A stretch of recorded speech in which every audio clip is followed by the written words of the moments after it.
আপনারা দেখছেন CNW news TV.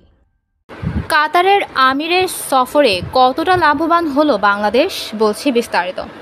কাতারের আমির Sheikh Tamim bin Hamad Al থানির ঢাকা সফর ছিল 24 ঘন্টারও কম সময়ের, কিন্তু সংক্ষিপ্ত হলেও সফরটি ছিল বেশ তাৎপর্যপূর্ণ।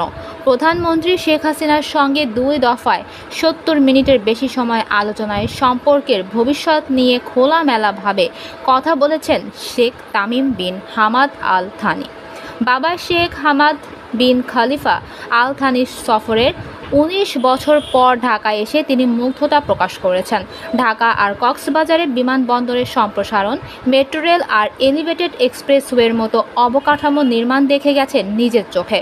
বাংলাদেশের প্রধানমন্ত্রীর সঙ্গে এইসব নিয়ে আলোচনায় এক পর্যায়ে উচ্ছ্বসিত কাতারের আমির বলেছেন, সিইং ইজ বিলিভিং।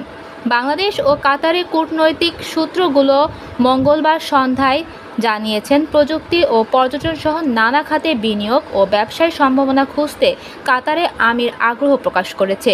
এই নিয়ে তিনি দেশে ফিরে সংশ্লিষ্ট সবাইকে প্রয়োজনীয় ব্যবস্থা নেওয়ার নির্দেশ দেওয়ার কথা জানিয়েছে বাংলাদেশের প্রধানমন্ত্রীকে।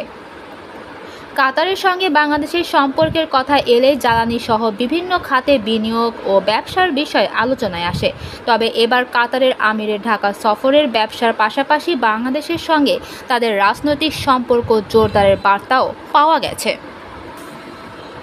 প্রসঙ্গত, কাতার থেকে প্রতি বছর 15 লাখ মেট্রিক টন এলএনজি আমদানির জন্য গত জানুয়ারিতে পেট্রো বাংলা ও কাতার গ্যাসের মধ্যে চুক্তি সই হয়েছে।